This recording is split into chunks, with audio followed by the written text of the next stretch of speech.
Juniper and Steam sits on Maple, wedged between a thrift store and a barber who still takes cash only. The windows were fogged from the steam wand and the heat. Cinnamon in the air, espresso burned a little. Chloe waited at the corner table in a gray sweater, hands wrapped around a latte she wouldn't touch. Megan crossed the line. She opened with Ethan. My chair didn't squeak. I set my hat on the empty chair and looked her in the face. You're trying to blow up my marriage.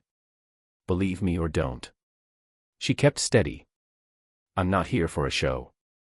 I know the long history. I leaned back. Sisters, scorecards, little digs. You want center stage?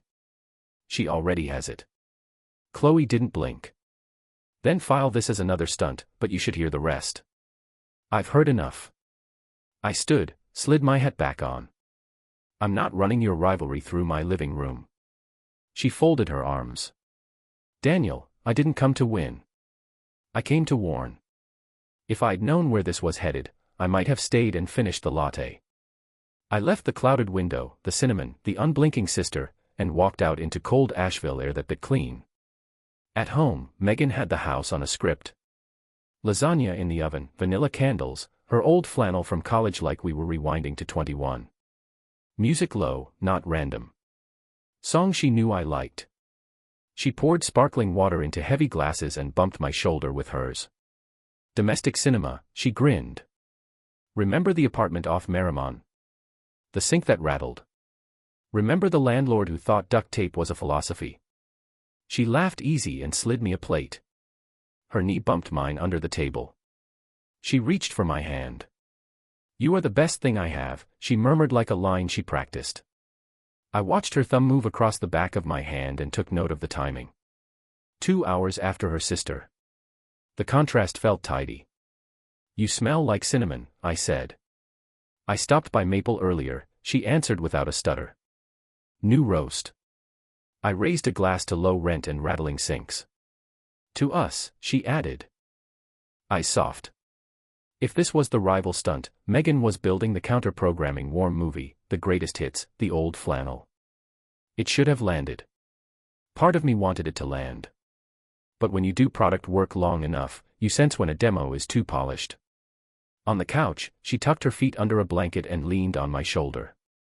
We watched a dumb holiday comedy we'd already seen twice. She laughed at the same beats. I let the night be easy because picking a fight with a pleasant evening is the hobby of fools. Still, I filed it under Exhibit A, perfect timing. If I'd had any sense, I would have taken a screenshot of the whole evening and pinned it on the wall for later. 2 days passed. That's when the first crack stopped being theory and turned into a pattern. I came into the den to drop off a mug. Megan was at the table with her phone on the wood. Screen down. It buzzed once. The screen stayed down. You always said it like that. I asked casual like what? She didn't look up. Face down. Screen isn't going to catch fire. She flipped it over like she just remembered. Work group chat is going off. I don't need beeps in my skull. Fair. I took the mug to the sink. Another buzz. Silent this time. She toggled the side switch with her thumb. Nailed the position without looking. Muscle memory. Good muscle memory doesn't grow in 2 minutes. In the bathroom that night, her phone gave a pulse from the counter. She pivoted and turned it over, face flat on the granite like it needed rest. Who died? I asked from the doorway. She wrapped a towel around her hair. Just Chloe being Chloe. Chloe and her color-coded chaos. Megan smiled thin. Exactly. On the 4th evening, we were on the couch. I was answering a client on my laptop. She scrolled with the appetite of someone starving and finally fed. She snorted.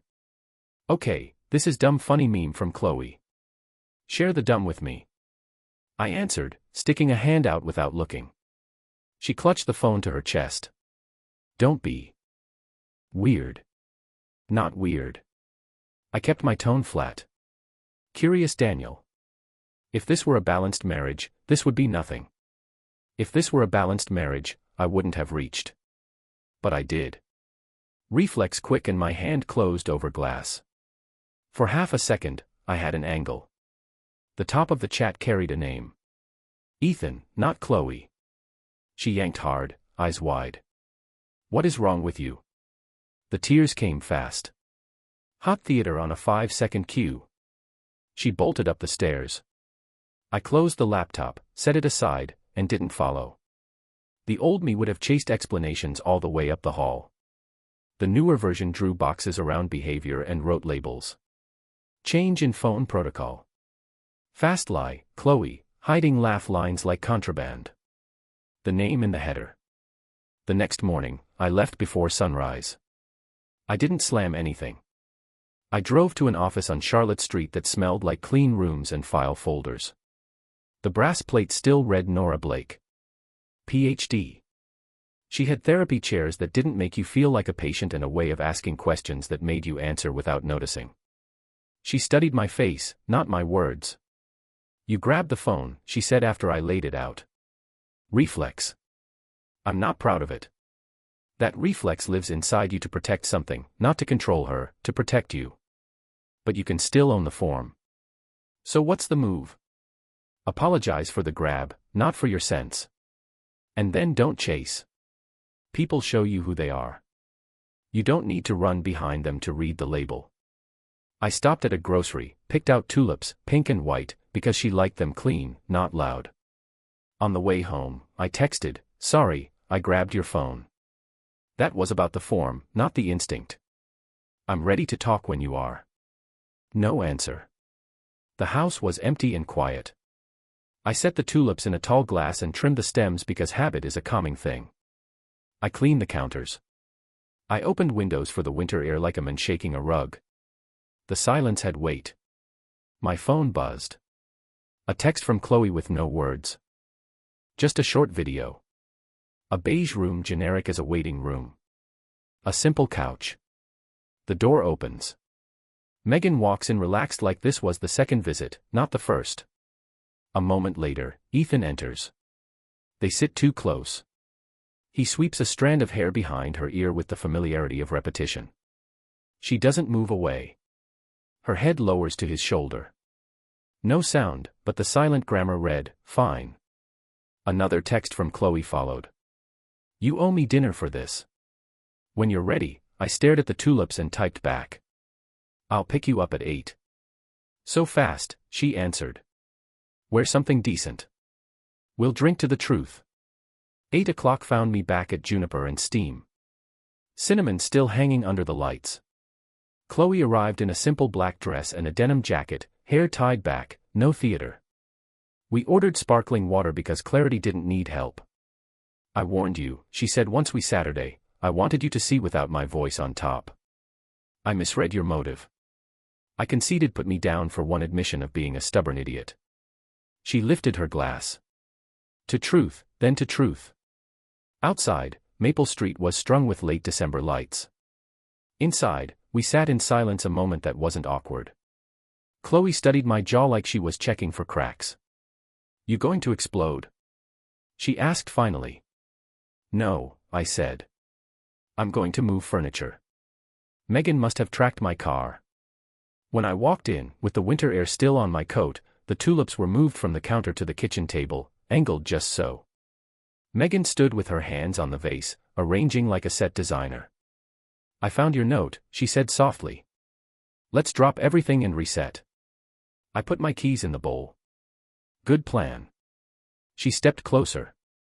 I love that you bought tulips in December like you forgot the month. I remember the month, I said. I also remember a beige room. What? I pulled out my phone and hit play. 31 seconds of silent grammar. I held it at her eye level without sermon, just a screening. Her shoulders went loose, then stiff, then loose again. That was one time, she blurted. I panicked. I didn't want to lose. Stop. I cut her off. Don't sell me clearance excuses in designer packaging. We can fix this. She tried again. Therapy time. You don't need therapy to quit playing dual roles. I answered. You need a suitcase. She blinked fast. Daniel. Pack a bag. I said steady. You're not living here. Her hands found the back of a chair. You're throwing me out. I'm setting a boundary. Different sport. I'm sorry, she whispered, reaching for my wrist. I moved my hand to my pocket. The guest room closet has an overnight bag inside the big suitcase. I said you'll want warm clothes. It's cold. She tried again. Can we at least talk tomorrow? We can talk when everything practical is separated. Phones, accounts, keys. Then we can talk about why a line is a line. Megan stared like she didn't recognize the house. Then she walked upstairs. Steps quiet but faster than normal. I didn't follow. I took the tulips off the table and put them back on the counter. They looked better there. She returned with a bag and her coat. In the doorway, she paused. It wasn't personal, she said, clinging to a phrase that works in other arenas. It was entirely personal, I replied. The door clicked. The remaining air in the house got colder and clearer. I opened my laptop and started a list. Utilities, joint card, the small savings account we called Adventures, passwords, garage opener, spare keys her sister had. I wasn't angry. I was busy. By the end of the third day after Christmas, the signatures were on the papers that mattered. There were no tug-of-war games over the house or the money because I didn't play. We split the practicals. I kept the roof and the mortgage in my time. She took her plants and the cookware she liked and the framed photos she could live with. No speeches, clear boxes, clear paths. Chloe showed up at my place with a worn duff. 2 days, she said at the door, half apology. I can't be in the apartment with him right now. Guest room's clean, I answered. 2 days or 2 days, right? She said, stepping past me with the nervous lightness of someone entering a temporary shelter. The 2 days quietly turned into weeks. I didn't define it. I also didn't pretend it wasn't happening. The internet did what it always does. 2 weeks later, Megan posted a photo, 2 matching mugs of cocoa on a coffee table. Caption. Sometimes things fall apart, so better things can assemble. Chloe rolled her eyes when I showed her at the kitchen island. I bought him those mugs 3 months ago, she muttered. Nice vision board, though. We were invited to the neighborhood holiday party we always attended in the Alvarez's yard. String lights, folding tables, the same playlist every year. I considered skipping. Then I remembered the rule I set for myself. Don't hide in your own house. We went. Chloe wore a red sweater and jeans. I wore the jacket Megan always stole from me. In January, people noticed because people always notice. Mr. Alvarez handed me a paper plate piled with pigs and blankets and nodded at Chloe with the curiosity of a man who has lived long enough to know a story when he sees one. Good to see you out, he said quietly. Good to be out, I answered. Under the lights, the neighborhood formed little islands of small talk. On the far side of the yard, Megan stood with Ethan. Their smiles had too many teeth. Their eyes kept leaving the circle like they were watching a scoreboard. I turned to Chloe. Dance. There wasn't a dance floor. There was grass and bad speakers. She smiled without varnish. Sure. We moved slow on dead winter grass to a song that didn't match our steps. No display, no dip, just 2 people moving to keep warm. Somewhere behind us, a neighbor laughed about pies. Somewhere in front of us, a glass broke. Chloe touched her forehead to my jaw for 1 beat like a person resting. Then lifted her face and kissed me. No angle, no performance. Present tense. Across the yard, Megan and Ethan's faces faltered. Their fight started small, teeth behind lips. You could see the crack through the facade. It didn't give me pleasure. It gave me information. I didn't look twice. I kept moving on the dead grass with a woman who wasn't a project. It was the first time in a long while my day felt like my day. At home later, we sat on the couch with tea that went cold because talk works better warm. Chloe stared at her mug. I don't know what to do about the rest of my life, she said. I nodded. We don't have to build it tonight. You're making this too easy, she said half-smile. No, I answered. I'm making it clean. Work was steady through winter into spring. Consulting lets you pick who you answer to. I took calls in the morning and walked the neighborhood at lunch. Chloe kept mostly to the guest room for a while. Then it stopped being the guest room and started being her room, and then it wasn't either. We cooked breakfast together more days than we didn't. We disagreed about eggs. We agreed about almost everything else. When you rebuild, you have to avoid turning the new thing into a stage for the old mistakes. We talked about that like adults. She told me what she ignored in her own house because looking at it would have meant tearing down a wall. I told her I mind Dad less now and ask more. In late May, we were at Battery Park Book Exchange because Chloe likes stacks of used paper and I like listening to people who believe in words.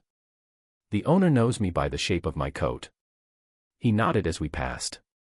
That afternoon felt normal, not headline.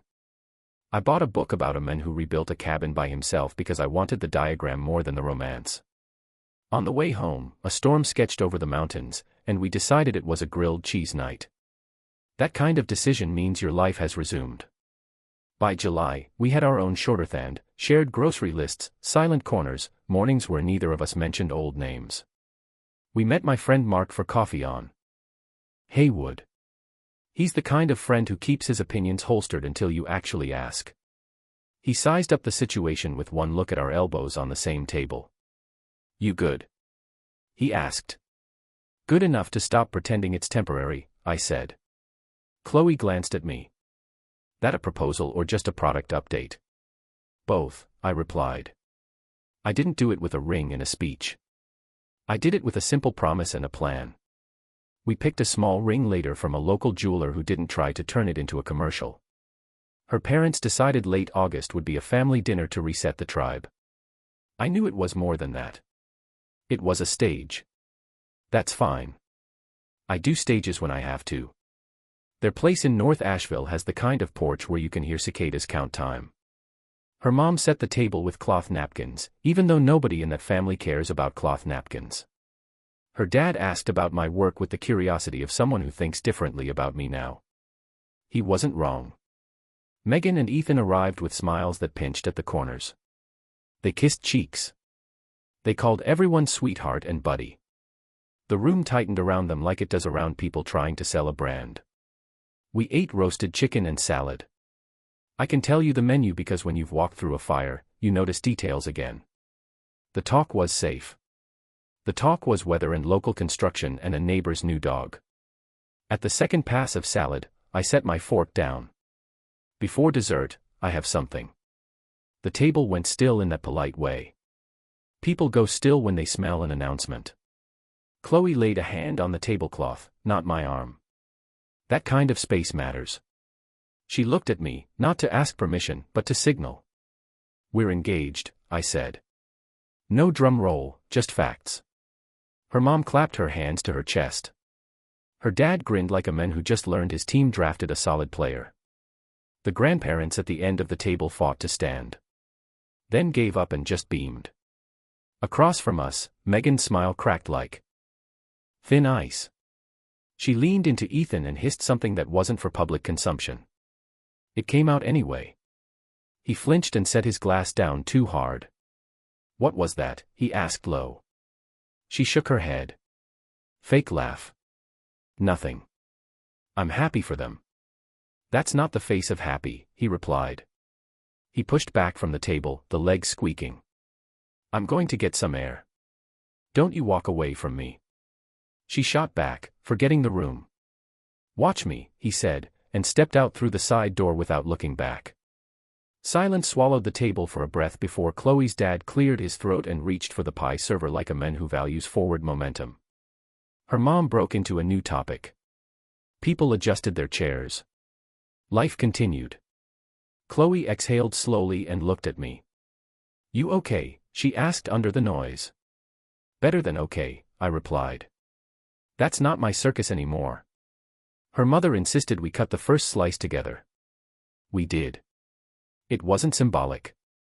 It was dessert. We planned a small ceremony for late September in a garden behind a friend's bed and breakfast on Chestnut Stone Path, white chairs, nothing heavy. I wore a suit that fit because I finally learned to buy what fits. Chloe wore a simple dress without a train. There were friends and there were people who became friends by showing up. Mark stood beside me and didn't joke because he knew this didn't need jokes. Nora Blake sent a card with 3 sentences that didn't condescend. My parents sat close together like they were setting an example. Before the ceremony, I stepped behind the arch to let the buzz of guests become a dull hum. The sky was blue like an ad. I didn't trust it, but I liked it. Megan appeared at the edge of the path, not in white, not in black, in an in-between that matched her mood. She looked thinner. Her hair was the same. Familiarity burns longer than you think. "Daniel," she said, stopping 2 feet from me. "I won't make a scene." "Good start," I answered. She studied my face like she was looking for a fight. Finding none, she looked away. "I chased Bright," she said finally. "I wanted noise and reflection and applause, maybe. I thought I could keep the old while trying the new. I lost the things that were quiet and necessary. I lost you.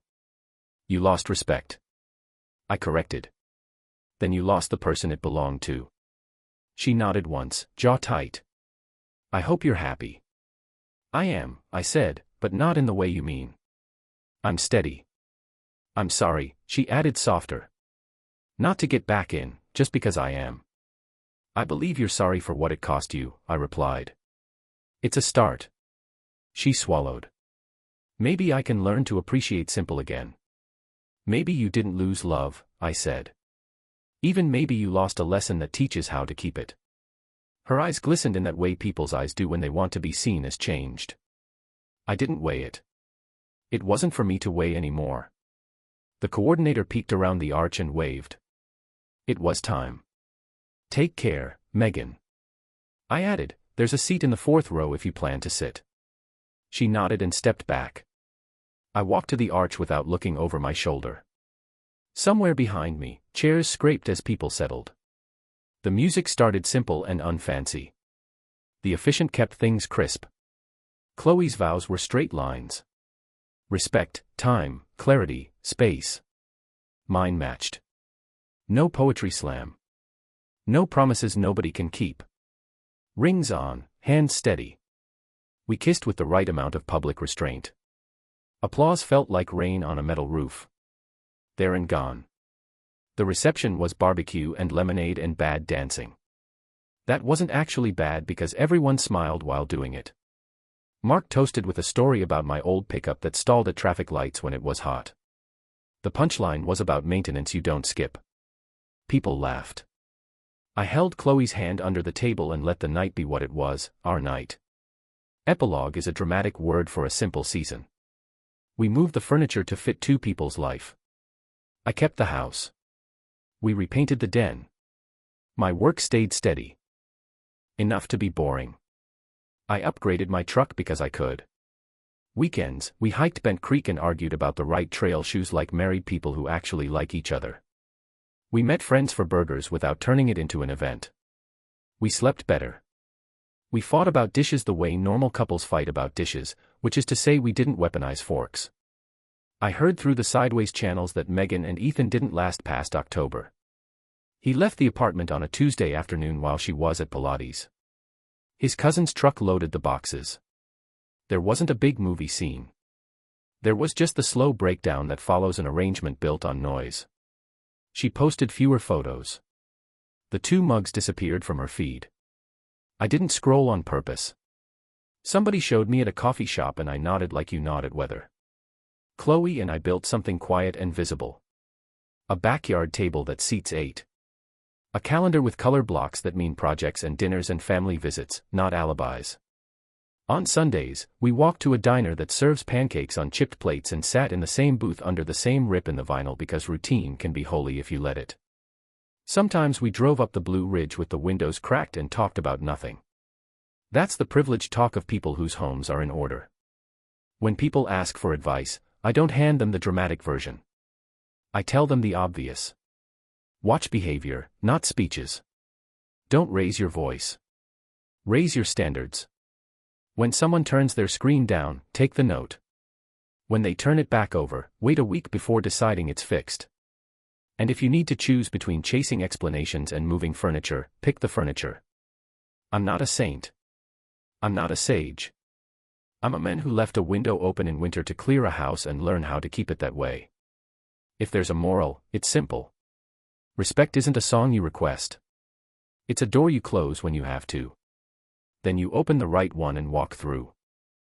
This is where the story ends. How was today's story? I'd love to hear your thoughts in the comments, and where you're watching from. Like, share, and subscribe for more powerful stories.